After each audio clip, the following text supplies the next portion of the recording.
to another episode of Disqualified. I am Beltless Trevin, joined by our double predictions champion Caleb. Hola. And and Gordon is playing cameraman, who is our editor-in-chief. And we are here to talk about NXT, the welcome back episode of Heat Wave. Yeah, man, it was an episode, that's for sure. Yeet.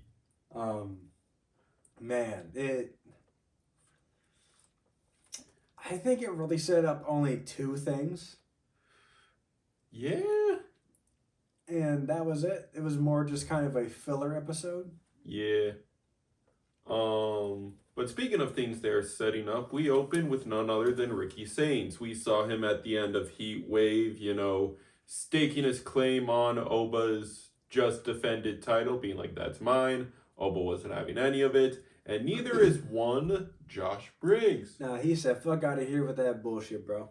He said, no one wants to hear this story about how you deserve it. You haven't deserved anything. You haven't earned anything. I've been here for years.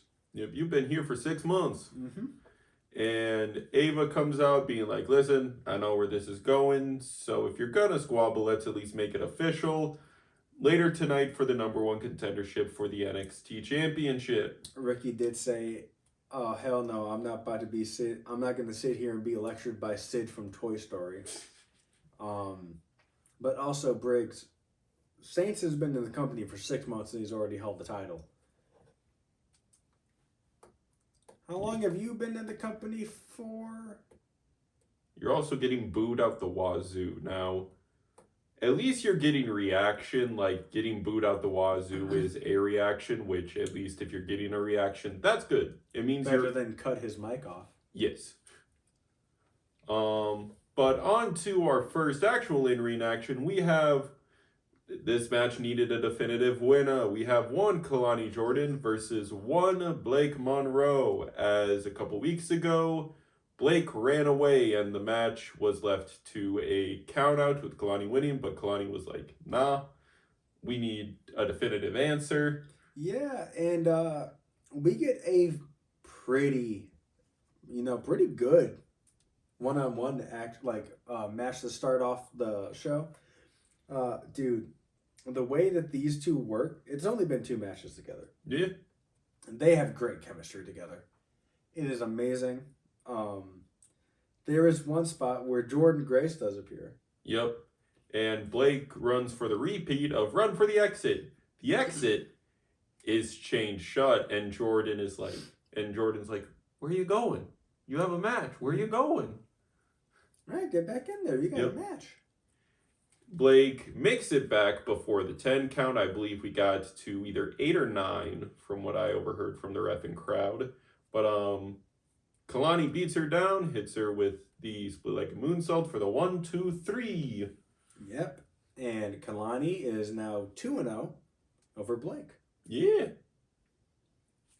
Which is interesting. Yeah.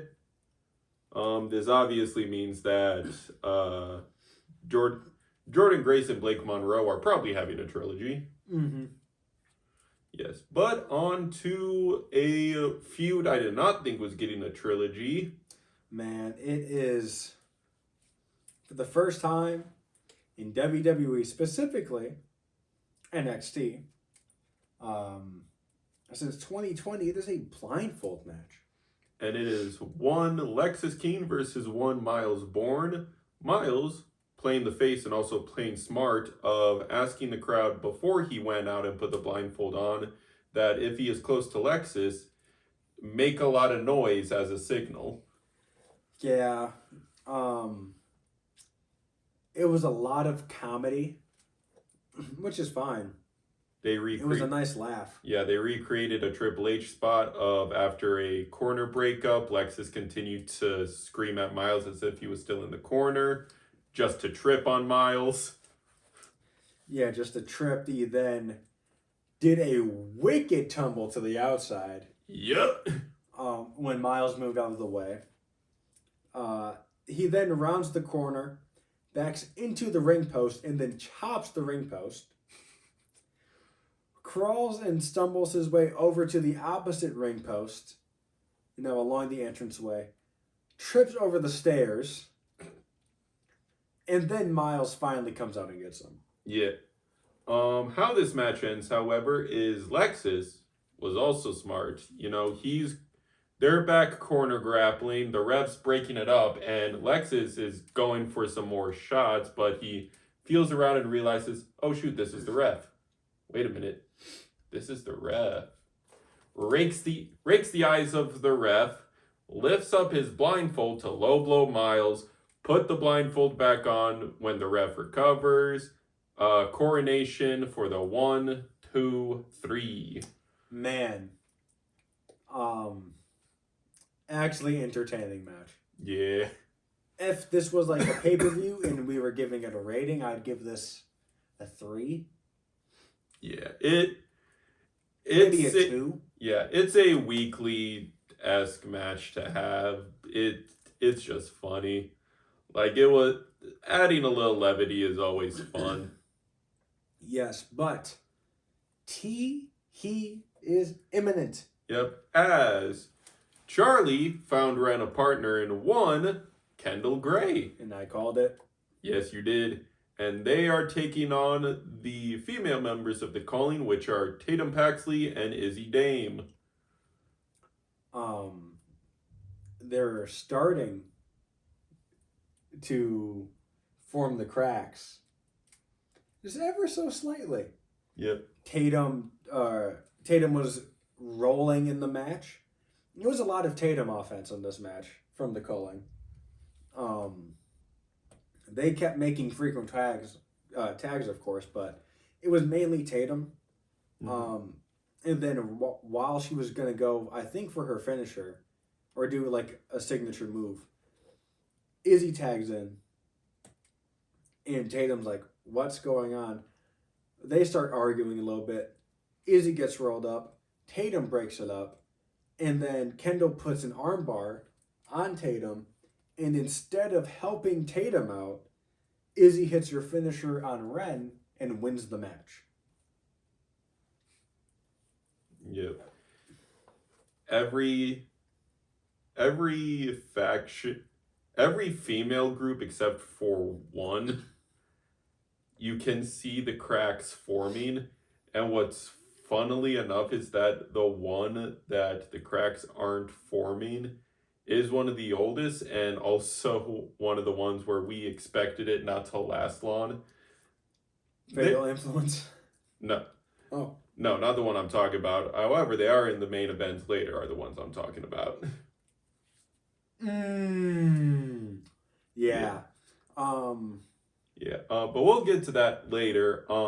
Next up is the number one contendership match that was made at the opening of the show. It is Josh Briggs versus Ricky Sainz, and the winner of this goes to face Obafemi at No Mercy.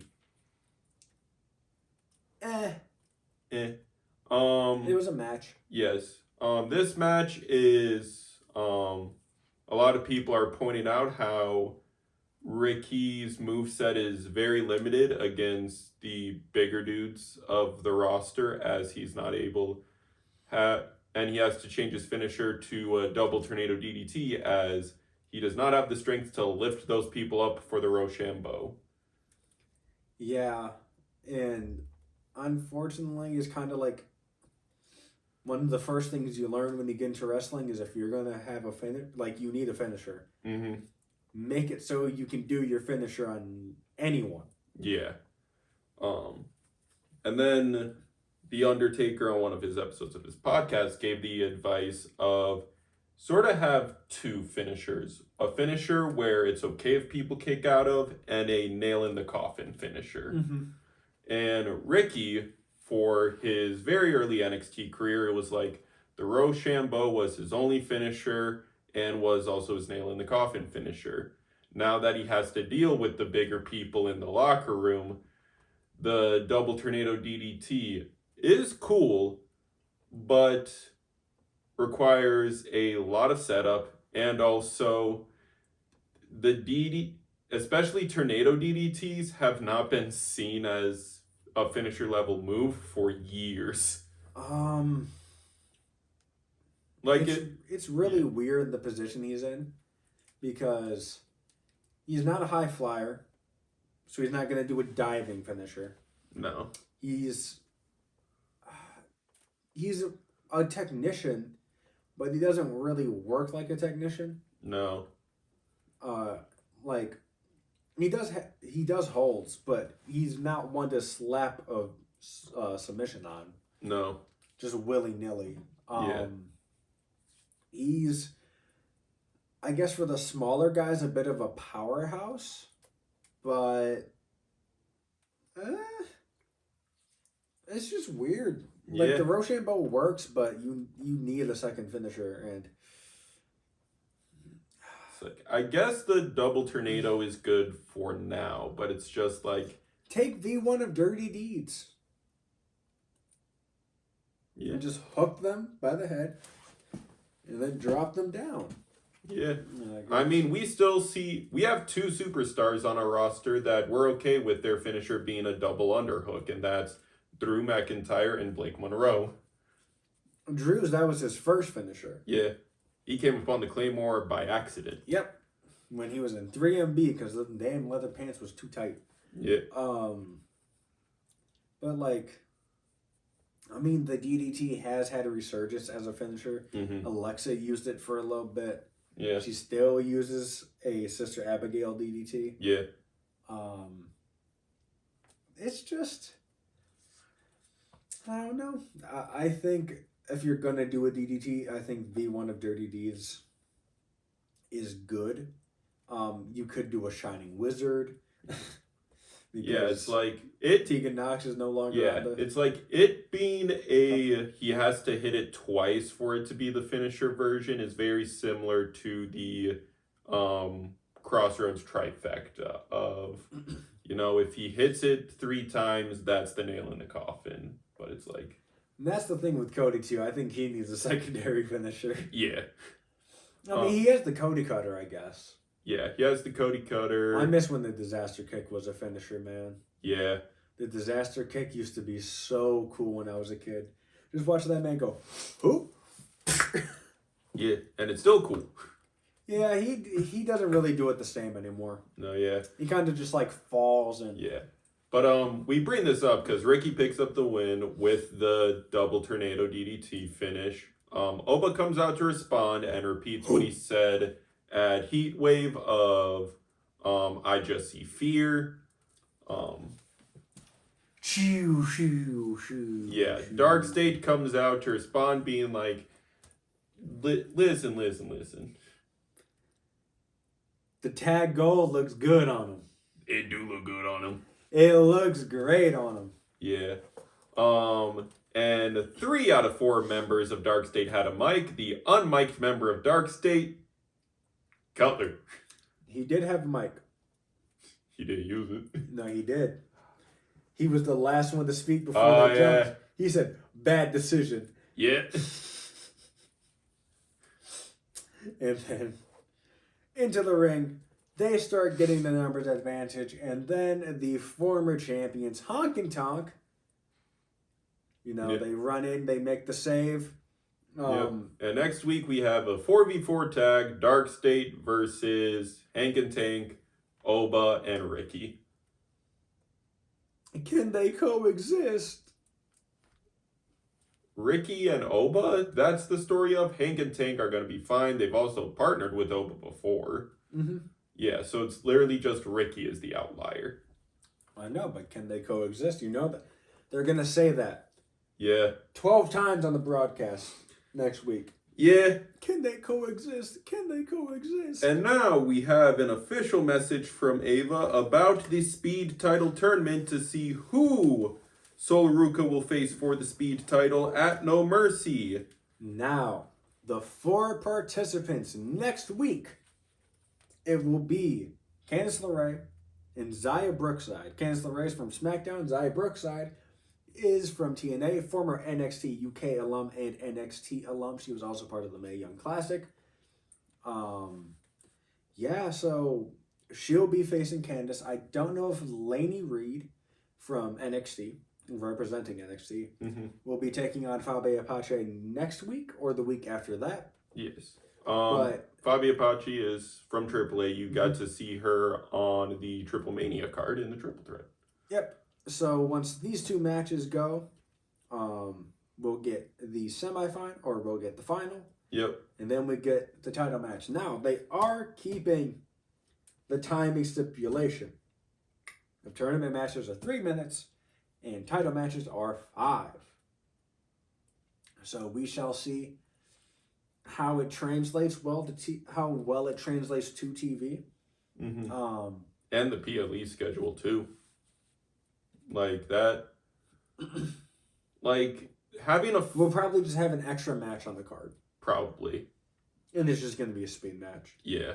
No word of the men's tournament. No.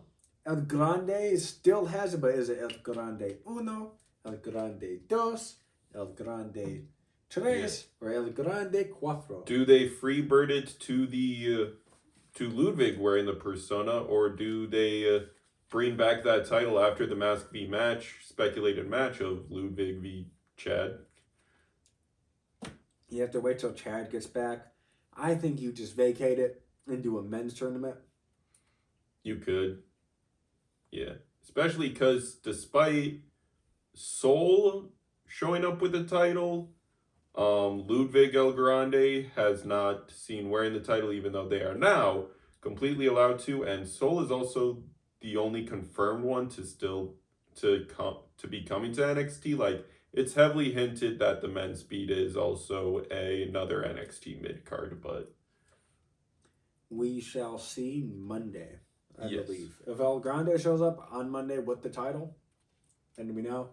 If it gets to next Tuesday, I think they're just going to announce the men's tournament next Tuesday. Yeah. Or at least at Homecoming. And, if you have to give it to someone, I say give it to Gargano. Have him do something. Mm-hmm. But yeah. Next up, we have another grudge match. It is Tyra May Steele trying to shrug off the loss she suffered at Heatwave Kingpin versus a member of the Secret Service, Alba Fire. The Alba Fire starts off with taunting Tyra May Steele, and Tyra May Steele just looks at her, and Alba just goes, "Oh wait, no, I was just playing." Then proceeds to get her ass murdered. Yeah. She does get some offense in, but this is what I would like to call an extended squash. Yep, with Tyra picking up the win, and that leads to Chelsea and the other member of the Secret Service proceeding to try to beat the brakes off of Tyra. I forget if Ethan was there already or not. Ethan came out with them, yeah. Yeah, Ethan came out with them. Which makes it seem like this is a faction. Yeah. And then Tavion came out to try to take out Ethan. Failed. And Ethan laid the Canadian flag on top of Tavion's dead body while the Canadians celebrated. And I think it was Ethan Page that posted on Twitter today a screenshot of that. And Tavion was covering half of the Maybelline thing, so you could just see maybe. And then he captioned, "Maybe be better next time." That's actually that's a good call from Ethan. That's good. That was great. Man, Ethan, he's killing it. Get that man on the main roster. No, don't let Triple Nose touch him. Don't let Triple Nose touch him. Fair. I'm scared of main roster call-ups now. Yeah. I'm scared of them. Yeah, but now, on to our main... Yeah, you can do it. Main event of the evening. Oh, that was hard on my vocal cords right now. Yeah, I was debating on letting you do it or not because you did report you're having some... I have congestion, but guess what? I have a Iron Man streak to uphold, and a little fucking congestion is not taking me out of the game. And you have a bit to maintain. Yes. Yes, it is the group I was hinting at earlier, Zaruka, alongside your number one contender for the NXT Women's Championship, Lola Vice, versus Fatal Influence, represented by said NXT Women's Champion JC Jane, Jasmine Nix, and Fallon Henley. Jasmine Nix finally clapped back, and they said, "Oh, look who's coming to the conversation." Yeah. Before this match, also, JC is upset that she's no longer double champion, and how Soul Hat is getting a big head because she still is. Jasmine comments like, "What if I went for the speed title and tried to bring gold back to Fatal Influence and knock that big head down?" JC did not like that comment, being like, if there's gonna be two members holding gold in this group, it's gonna be me and Fallon. They're giving it to Lainey. Yeah. She's then going to join Fatal Influence. Yeah. Jasmine didn't like the comment about her not being allowed to hold gold because JC has held gold, Fallon has held gold. She's the only member of Fatal Influence that hasn't held gold yet. Why are you restricting her? Mm-hmm. So on and so forth. Which, that argument could definitely be seen hurting the chemistry of Fatal Influence during this match. Yeah, a lot of miscommunication. Yep. And that little tension, that little buffer is what allows Zaruka and Lola to pick up the win, with Lola pinning Fallon, I believe it was. I'm not 100%. I think it was Fallon. Yes. But, so, you see me make this gesture, and that's usually like the commentary booth for the past 2 weeks have been Vic and Booker. And Booker, what the fuck are you on, bro? Educated feet.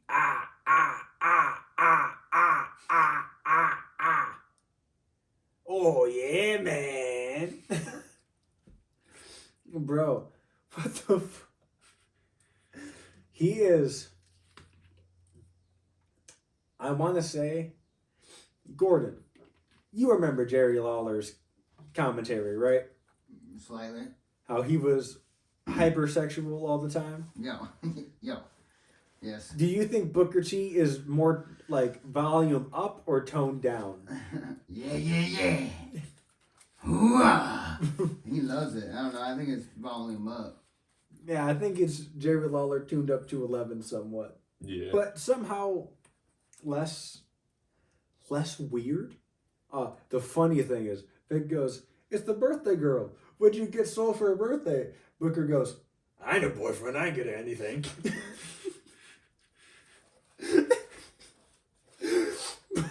What the fuck? But yeah, that's it for this episode. Yeah. Pretty much it.